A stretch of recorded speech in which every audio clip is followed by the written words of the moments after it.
Well, we'll call it 5. We'll get started. Thank you guys for coming tonight. I was hoping for a little more of a crowd, but I'm glad that you're here. And this is a process of a grant that we received from Florida Commerce. It's now called Florida Commerce. And we started in late January and had our first presentation to the citizens on February 5th, I believe it was 5th, 6th, somewhere in there, that first Monday. And came and had a listening session, gathered some input, had some great conversations, and went back and collected all of that, and we're going to report some of that out to you tonight, and in addition to the vision that we developed as a result of that input.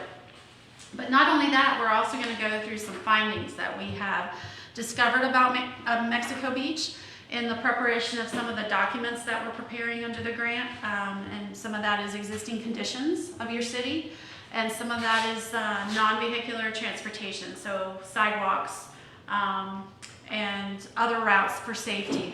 And that's something that we also heard as part of the input session back in February. So with that, let me introduce the team.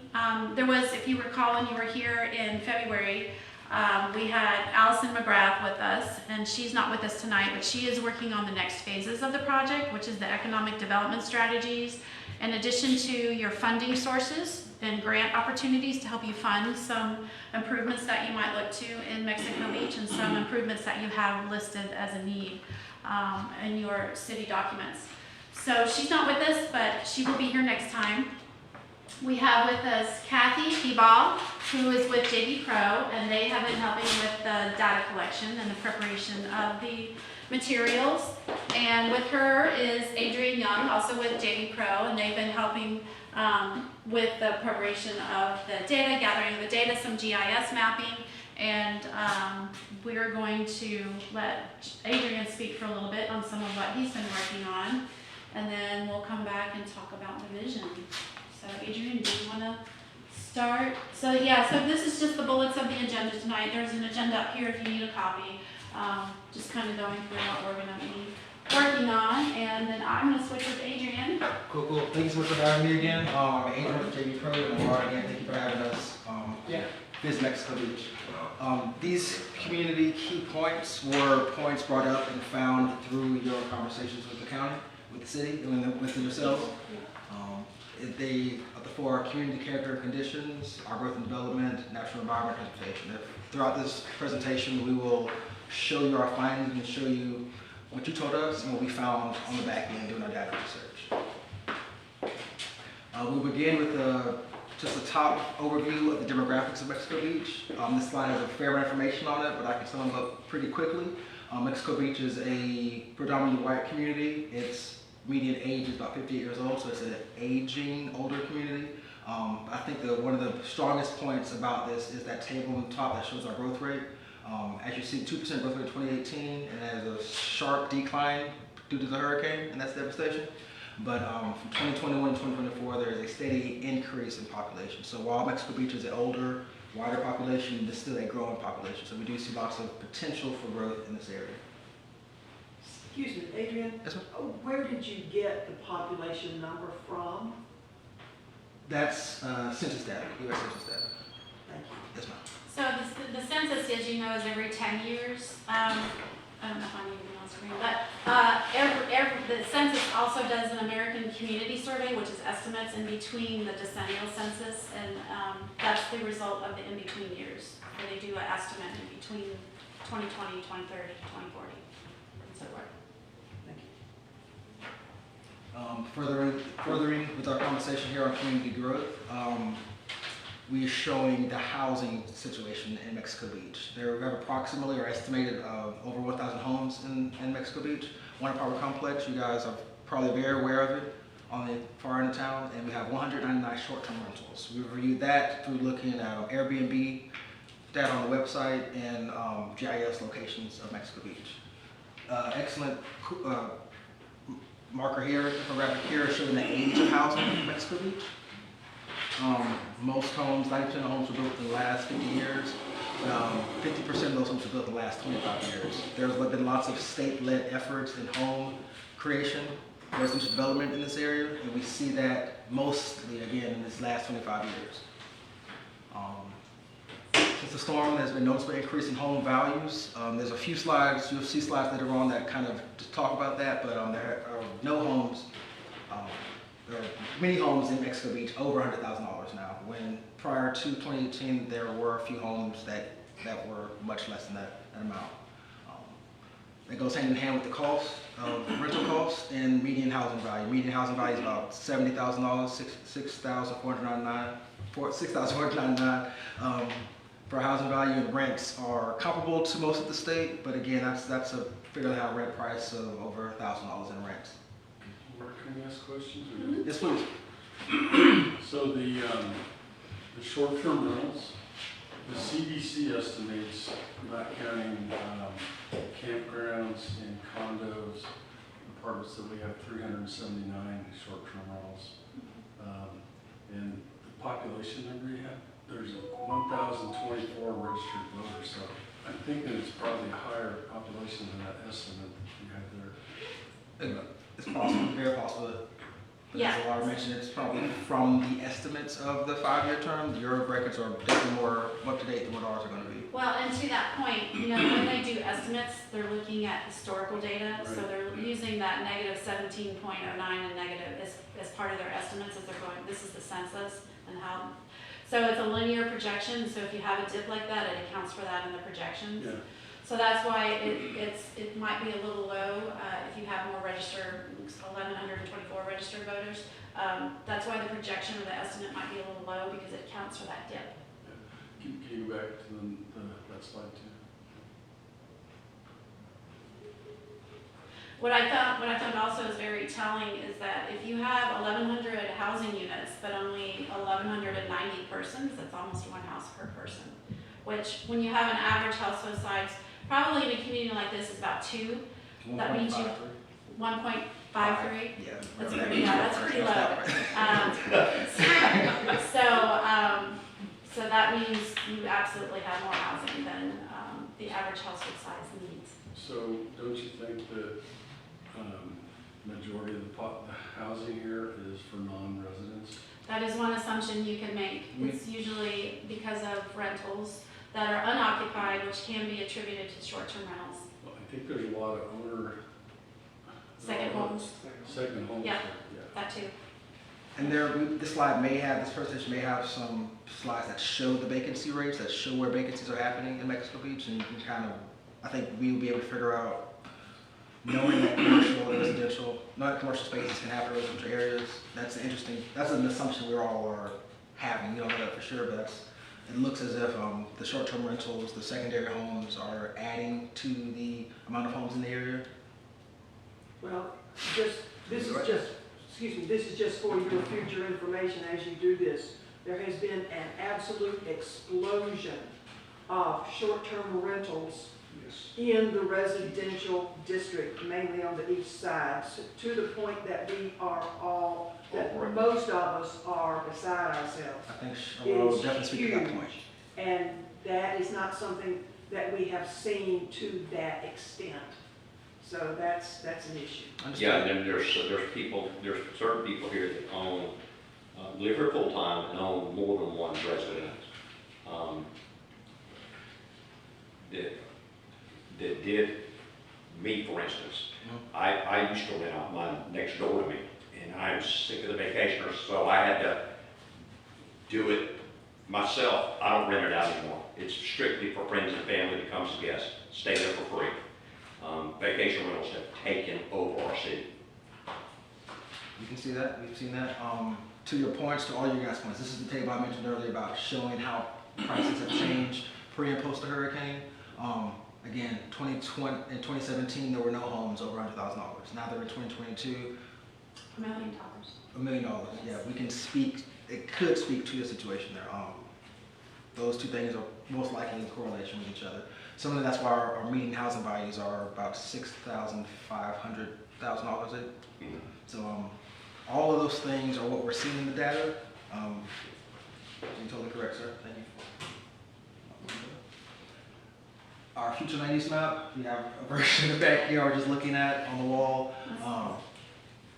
This again shows the correlation, the connection that you guys are seeing and feeling between the commercial aspects and residential aspects. Mexico Beach has a rule that allows commercial residents to be built in the same place, meaning these homes. So this blue area, this tourist residential, is where you're probably seeing most of those short-term rentals. Our yellow residential area over here is, I'm assuming that's where most of these neighbors live at. And again, I can imagine how you guys feel the dichotomy between residents and Yeah. the tourist residential side of things. Okay, Whenever you're ready, Lauren. yeah. And this future land use map, you want to take this one? Sure, I'll just go and describe this. So what we did was you took the future land use map, which you see here, and with the GIS analysis, we took the acres of each category, accounting for just parcels, not right-of-ways, so no roadways are accounted for here because they don't Sidewalks. have a future land use assigned to them, and accounted for the percentage of your categories here. So the tourist mixed use is 42% of the city. The residential low density is 22% of the city. And then we go down into the tourist commercial is 1% of the city. That's that small lavender piece in the bottom right corner. And so this just gives you an idea of the distribution of your land uses and how they can be used. And from there, there was an analysis conducted of the vacant parcels by future land use. So the highest percentage of vacant parcels in any of those categories right now is the residential low density. The rebuild, part of that rebuild conversation is in there. Yes, so if you took, you've got 22% of your city is residential low density, but 32% of that is vacant right now. So there's a potential there for redevelopment in any of these categories that you see, because they are vacant. So that's that vacant box on the right So hand really that side. switch between the tourist multi-use area, you see is high on the future land use side of being used at 42%, but it's also quickly being shortened, I think, or minimized because of the construction of short-term rentals. So now it's at 21%, whereas we have our residential at 35%. So again, that difference of development speeds is what you're seeing in this presentation. Well, and to explain too, the reason why there's 42% of your city in tourist mixed use is because that's what the PUD is over across the bridge on the west side of the canal. So all of that St. Joe PUD is designated as tourist mixed use, and that's a pretty big sized piece. All good. Undeveloped lands, as we've been speaking on, the green shows all of our undeveloped lands. As of, we got this information from Bay County in 2024. So again, it shows potential. I think it shows where we can work at. If we look at land use maps and look at those categories, those percentages, it yields excellent places to put investment. Is there an industrial park in there somewhere? No, Oh, that's behind Gulf Foods, all that green area right there, and it adds on to the one at 15th Street. Yeah, I think it's a protected lands. Yeah, Yeah. wetlands, yeah. Yes, sir. You know. okay. Natural environment also. We got this information from a flood risk website that tracks delineation, topography, wind, air, sun, everything. It really tracks per county data. So it's a very strong source when it comes to our 84% property within flood risk. We have maps. We can show you guys those figures there. Out of our 1,000 properties, 900 of them, over 900 of them are facing severe flood risk damage. That just kind of goes with living on the beach. You guys are extremely aware of that fact, but that's exceeding 26% of the next 3 decades. So if climate change, global warming, whatever you want to call it, continues in this fashion, that will continue. Our homes will be inundated with storms more continuously. That's just the reality of living on Florida, living on the beach here. You guys mentioned your beaches, your dune and sea oats protection, renourishment. You guys mentioned the need for vegetation, trees, those acting as for shade, but also slowing down traffic. It's a safety measure. There's some future storms. You guys have spoken to us about the need for that. The emergency management system, we're aware of your alert-based system. That's helpful. And you guys mentioned the pier, fishing, boating activities. Again, these are all natural environment activities that you mentioned to us, but also we wanted to show you just how precious they are, but also like how could be in danger, just dealing with living on a coastal community like this. Yeah, and if I could just add on, just so you understand the slide here, those so-called bullets on the right side are things that we heard from the group in the presentation in February. And then some of the kind of data that we gathered as a result is on the left side in those three, not bulleted, they should have been bulleted, but bulleted sections there. So this is a reflection of some of the input we received from the February. This is my first time in Mexico Beach, actually. My mom visits often, and she's a big fan of it. So I was impressed in seeing the beach renourishment. I can actually see the build back. I used to go to Alligator Point. I'm from Tallahassee, just to let you guys know. But I used to go to Alligator Point often, and I can definitely see the build back in this area of town. Alligator Point, I saw it, and that $5 million is definitely going to work. They did a really good job on that. And there is another beach renourishment to be started in November, according to Kimberly Schultz from the CDC. They've got the permits and the funding and everything ready to go. Sand is not cheap, but it's necessary. And it's a $25 million, I think, is it? Something like that, yes. It's $25 million. And I applaud you guys also for making this a local issue. It read as if the community is also involved in the sea oats and vegetation on the beach. So I applaud Mexico Beach for being a community that's connected with each other and cares about the environment like that. Transportation safety, these are findings we found from you guys, or concerns rather that we found from you guys, and we found data in support of pedestrian safety. I did a GIS walk, a Google map walk of Mexico Beach prior to visiting, and I found, again, 25 miles of roadways, 3 miles of sidewalks, 14 crosswalks all throughout the beach. A few of them have push buttons, a few of them don't have push buttons, a few of them have proper signage on the road markings, a few don't.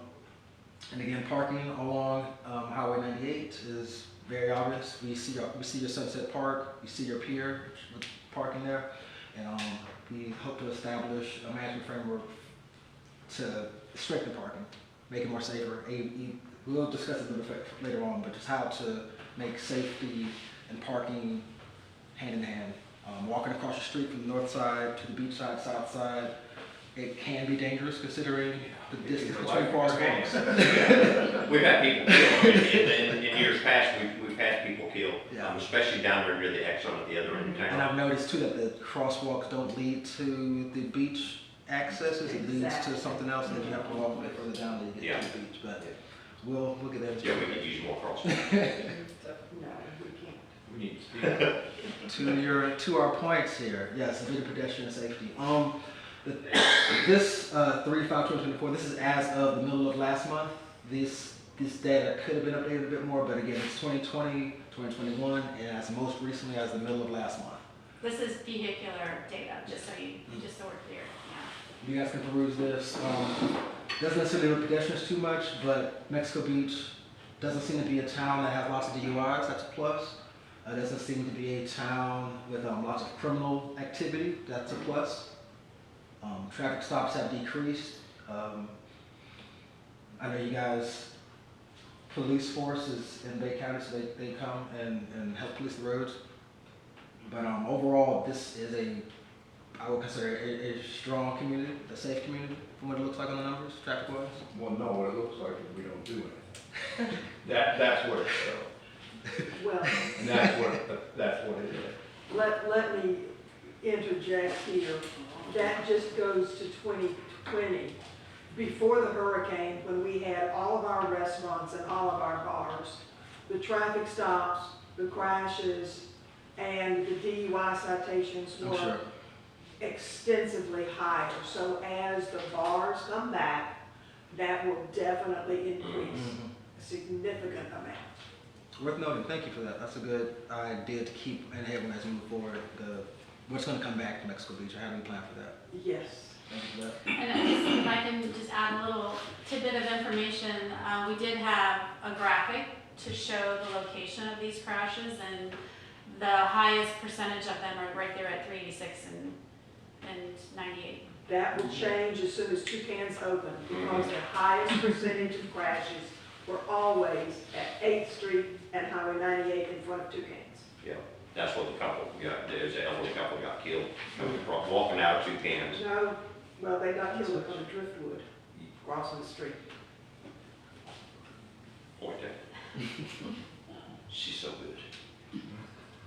To our points of pedestrian safety, this is actually a graphic that JB Pro provided that overlaid a walking bridge and bit of street widening and a bit of a sidewalk on 15th Street and 15th Street and Joe Street. Joe Street? Joe Drive. I knew it was a street. Yes, Joe Drive. 15th Street and Joe Drive. This part of town has a residential development further up in Joe Drive that leads directly to the beach, but there is no safe walking path along that bridge to get you from that residential neighborhood even to the rest of 5th Street, let alone down to the beach. So we're proposing in this little area, again, street widening, either pedestrian bridge off of the bridge or sidewalks on the bridge to kind of, again. So, you know, we have a grant for that. so Yeah, which that's gonna happen. It's Yeah. been approved. Awesome, yeah. Strong investment, that's actually one of the, we have a few project areas we were looking at, and this is one that I personally think will yield the greatest investment on this $7 Yeah. because it connects the whole neighborhood to the beach and also all about pedestrian safety. Is that gonna be a road widening or a pedestrian beach Yes, bridge? we don't know. Yeah, that's what it's, Sure. when we walked the area, that's what we thought would be the easiest and best solution there, is a pedestrian only bridge. And that might be somewhere, you're talking about a sidewalk being added there as well. The grant only covers the bridge, so we may have to see if we can find other. So the grant is just widening the bridge? Just putting a bridge in, a walking. Oh, walking Walking bridge, bridge. okay. Well, Which it's makes on the perfect Like on the sense. sea here. Right. Yeah, Yeah. yeah, outside of the road. Okay. Yeah. And that works too. Kathy and I walked it a little while ago, and I think that depending on Lawrence Road, depending on what easement you have to do, it might be an easier investment to build a walkable bridge for pedestrians as opposed to widening the entire road and dealing with the neighbors. But that's a conversation we'll have a little bit later on. Before we leave this, help me remember, Adrian, but I thought that when Dustin was looking at this too, there's a neighborhood here There that it is? looked like there's Yes. potential for it to crop, There is. to Yeah, there access, is. through a means of a sidewalk to come this way And we would want also. to talk to the neighborhood, because the Bay County owns those easements back behind that neighborhood, so there is potential for that conversation. But it's also butting up against HOA property, so we'll have to have that conversation later on, how to fit and meet both requirements. So this is something that was developed at the pier for parking alternative or parking suggestion to maximize parking there with the parallel diagonal type parking and then a one-way direction to come around. So here you see it in plan view, and then this is a combination of elevation and then another plan view here to Also worth noting, in all of our renderings, we provide vegetation or a bit of landscaping, Yes. because again, it's twofold, shading, but also passive traffic calming. There are studies that show that trees and these type of landscape designs passively ask the driver to slow down without him or her necessarily thinking too much about it, so that's the purpose behind these trees as well. So that's parallel parking to the outside there in the, show me what you're talking about parallel parking put in. yeah, you could parallel Okay. park here. Yes, there's some crossing areas, crosswalks. So those others are private parking, the ones to the Yes. right where you were at? Yes. Okay. All right, now, I'm confused.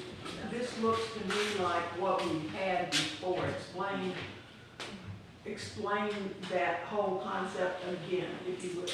So was there parallel parking before? Yes, it was exactly like that. One way in, you come around the back down there at the pier entrance and come out. Okay. Well, that would explain why we did it that way, because it's clearly, it's designed, it's. It's good design. Well, when our landscape architects looked at it, they were looking for maximizing of the of the parking availability, and that's why we were looking at the opportunities to do some parallel parking, so and your widths are perfect for it, so, Okay.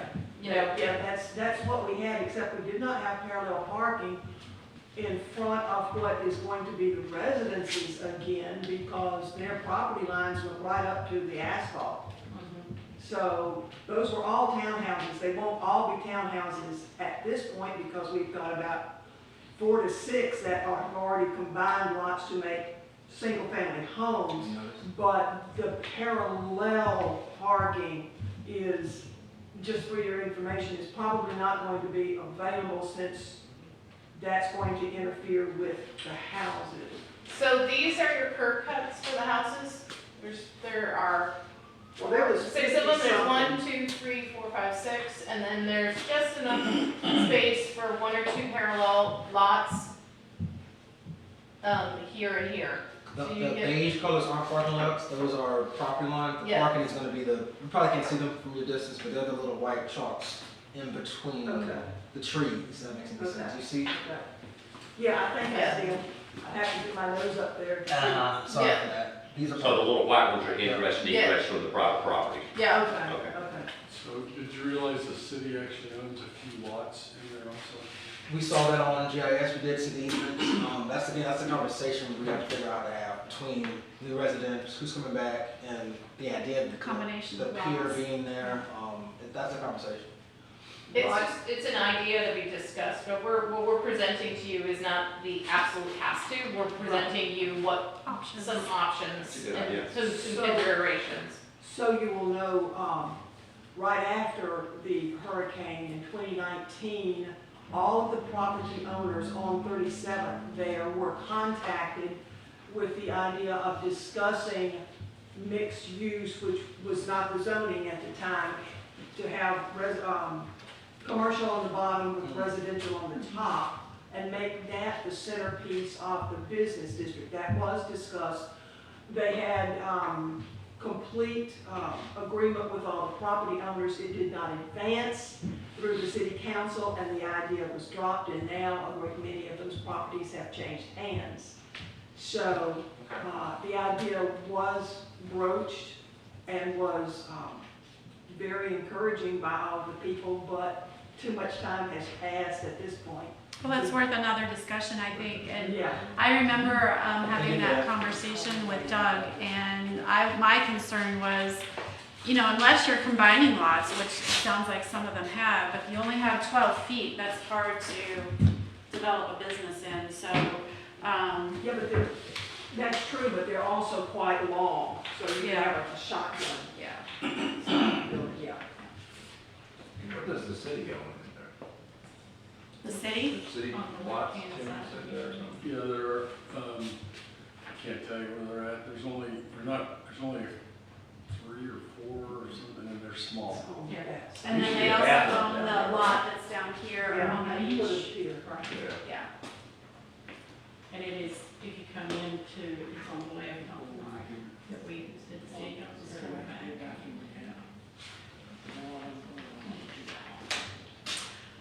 Yes. So I know that parking is a problem in Mexico Beach, a lack thereof.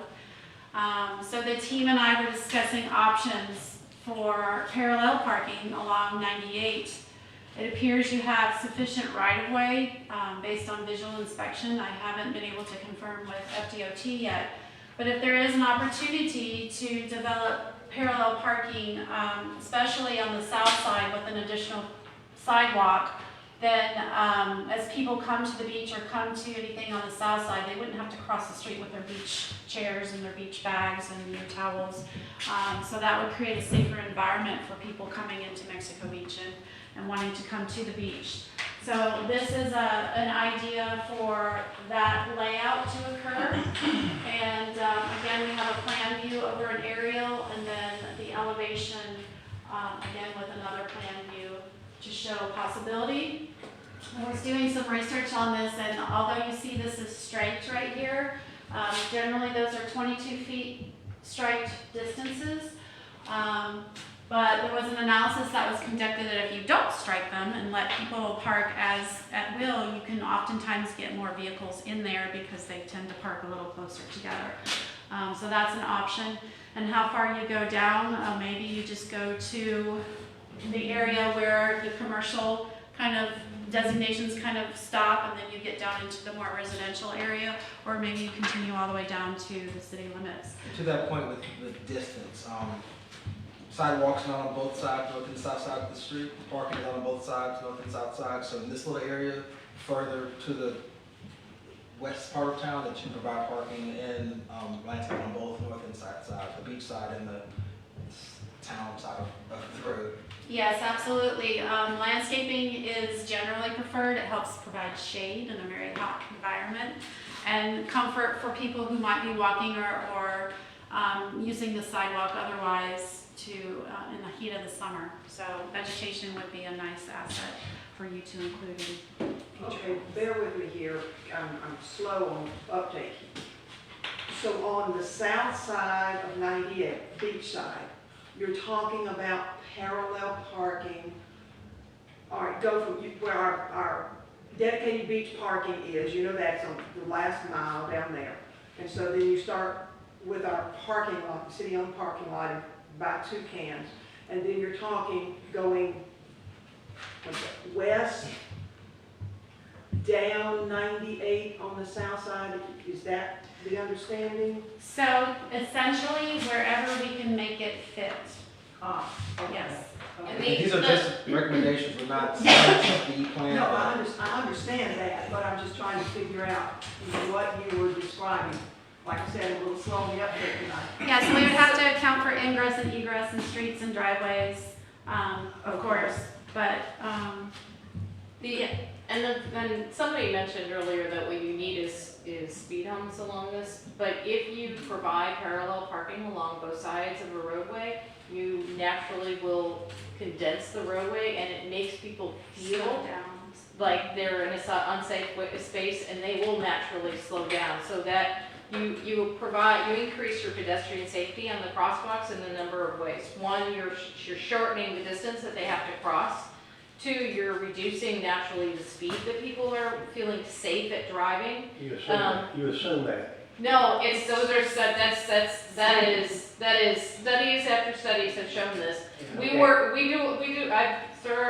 I've been working in planning for 30 years, and a lot of it in these kind of conditions, and I can tell you that the wider people feel, the wider your open spaces, the more people feel comfortable driving at a safe speed. The more tight you make people feel, the slower their speeds are. People will drive to the condition of the road, not necessarily the speed limit of the road. So if we were to be able to do things like shade, trees, parallel parking, reducing the width of your road lanes, The perceived width. the perceived width of that road lane, it's both perceived and regular, then you're going to slow down the traffic along that roadway. And you're gonna make it easier and safer for people to cross. What's good on that?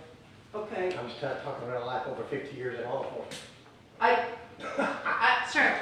No, we'll I mean, take that into Well, account. take it into account, but the more you can do to help people slow down, The better it is. the better it is. And environmental considerations definitely take into place. I appreciate your experience in law enforcement. But the more traffic you have, the more congestion you're having, people will definitely slow down. okay, another consideration that I'd like you to take into account. On the north side, where most of the businesses are currently located, the parking lots for many of the businesses are actually either in or right up against DOT right-of-way. If you start putting sidewalks and or parallel parking there, you're going to start interfering with the businesses' parking area, so keep that in mind. Well, certainly that is a good point, but we would have to put the parking inside of the right of way. You wouldn't want to take over control of somebody's private property. But what I'm saying is, some of the parking that's been there for decades is actually DOT right of way, and they have allowed the I city to use that as parking with no problem. So I understand what you're saying. Right. But that's also just something to consider because Sure. there's no other place to Well, then park. maybe in those areas you wouldn't have the parallel. So, yeah, Yeah. Yeah, sir, you I had a was question. just gonna say, to the point of the congestion slowing people down, if you drive through Mexico Beach where it's wide open, nice, 35-mile-an-hour speed, people are flying. You go into St. Joe Beach, 45-mile-an-hour speed limit, but it's congested, people slow down. And I'm amazed by it every day. Yeah, I mean, Yeah. we, in planning, we talk about the build to speed, the way, and there are a number of things. Curbs increase, and curbs will slow down people because they're afraid they're gonna hit that curb. If you have no curb, people will feel like they can just easily if they go speed and they have to move off the road, well, they're not gonna hurt their car. Again, when you put in things like other vehicles, they don't want to hit another vehicle, they feel more tight, barriers, all those kind of things, trees, shade, anything that makes you feel your point of view narrows. You're in a smaller space. Your perception, it will help you. Now, is it a panacea? I'm not saying it's a panacea, but there is a difference between the posted speed limit and the build speed limit. Those are two different speeds. And so we did have a discussion regarding installation of curbs, but that actually does affect your stormwater drainage. So I don't know if that is a solution for Mexico Beach, but at least parallel parking I would encourage us to look at. And you do have the sidewalk on the north side, but there is just a sliver of one on the south side. So possibly extending that also if there's enough space. Don't forget that the Sun Trail of Yes. DOT is trying to come in. We don't know where it yet, though. Well, Right. yeah, I talked to the engineer last week of the project, and while it is still up in the air, according to the engineer, they figured out already that there's really no room on the south side to put a sidewalk. They said right now the consideration is to tear up the existing sidewalk and rebuild it. But they're still in the PD&E study of it, but and they want to bring it, and there's no way to cross the canal down there, so their plans are just up in the air, but. Yeah, you're well, gonna now have is to an back- opportunity to talk to them before it's fully engineered and designed, Mhm. in the event that parallel parking is something the city wants to explore. Yep. Yeah, it's already got business owners. There was an email going around last week to all the local business owners, pretty upset about the idea of them doing that. Okay, Of the Sun Trail in general, or just? The north side of 98, Mhm. there's one group of people that are firing off emails to, I don't know, local business, complaining about if they do that, it's gonna basically really crunch into their parking space. So there's already pretty substantial pushback going about that. So, that probably ought to be looked into. Sure. Well, and you have such a huge golf cart community too, and bicyclists and pedestrians, so it's a bigger study than what we can do with this, but, I think the idea of parallel parking is a good solution I agree. for the lack of parking in Mexico Beach, especially on that corridor. So these are some of the things that we heard at our February session. And there's a whole list. We have all the notes, but these are just some talking points, some of the concerns, the new construction and the costs of housing, the heights of your structures, not wanting to go above 48 feet as it is today, allowing the residential development within the commercial category and not reserving that commercial category for just commercial uses. The lack of your full service grocery. I think you have a small, maybe 5,000 square foot grocer in town, but not a full-fledged larger store. And part of that is the size of your lots, not having the size that you need for a bigger store to come and locate here. The rate of growth and development lately is another concern that we heard in February. And with that, keeping pace with the availability of water and sewer services from your source, which is in part, if not all, Bay County. Potential for annexation, since you do have so much green space to your north. And of course, traffic congestion that you have, and what would additionally come with the additional development on those vacant lands that we mentioned earlier. But just some more community input, just to give you some feedback. You love that Mexico Beach is like your Mayberry, a small, tight-knit community. There was some discussion about the rebuilding after Hurricane Michael, and how you love your lifestyle and revolving around the outdoor activities and the beaches and fishing.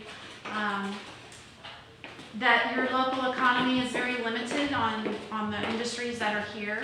And partly, again, that goes back to your lot sizes and how small they are, and what size of a property you need these days, especially for parking and stormwater, to accommodate larger stores. And that's something that could be another recommendation for you, is to look at your parking requirements to see if they could be diminished and not require so much, which would then reduce impervious surface requirements, which would then reduce stormwater needs.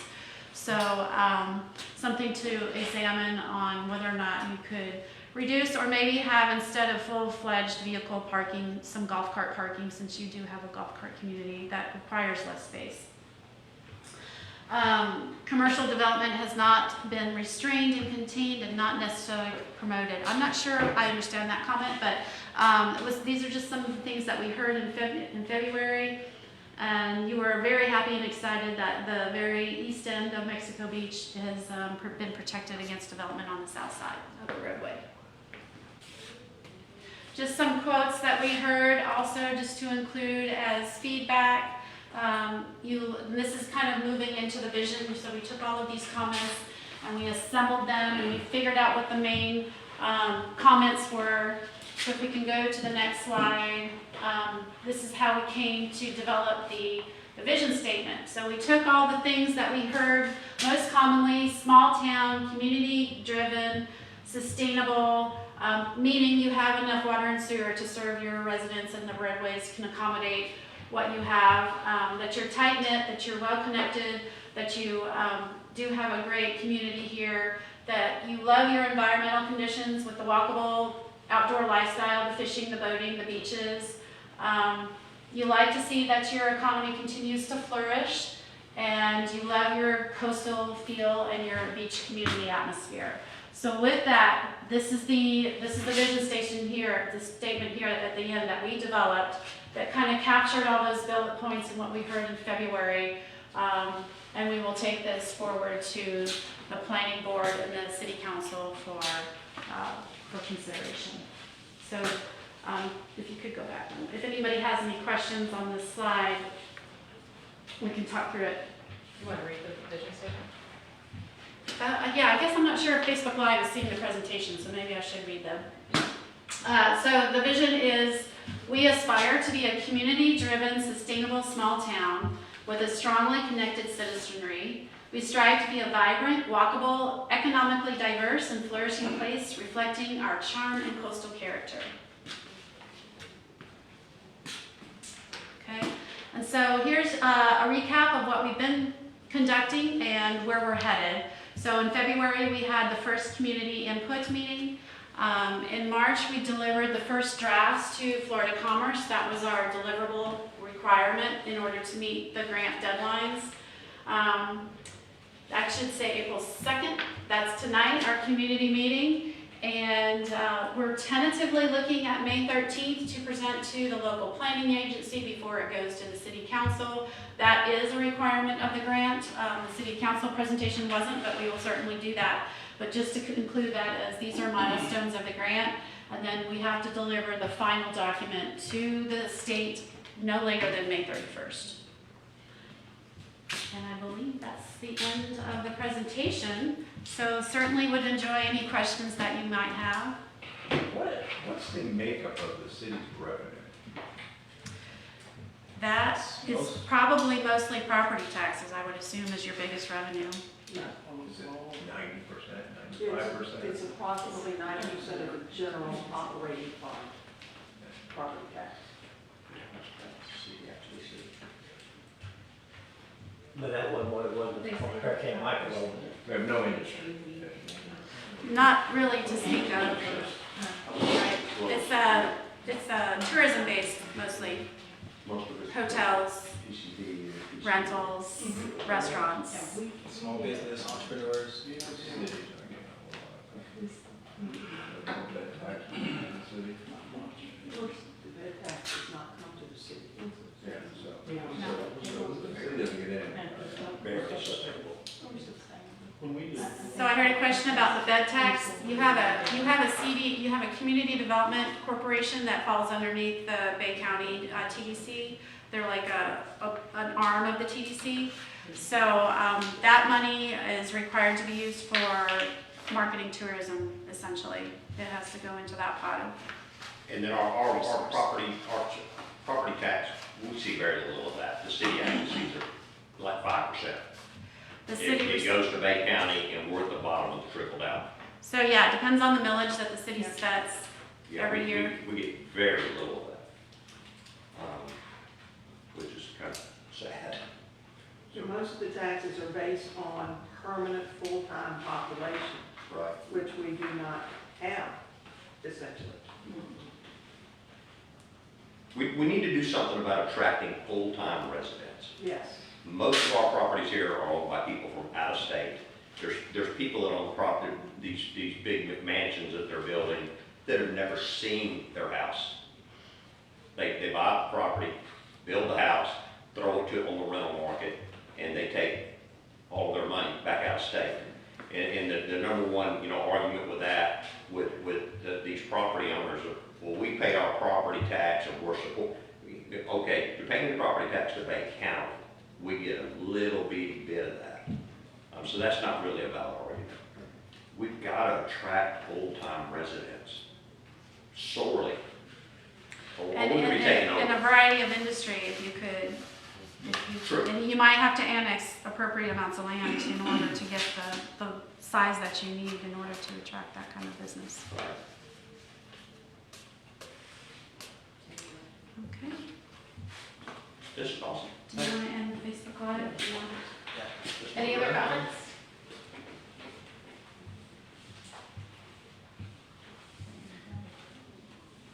So Laura, the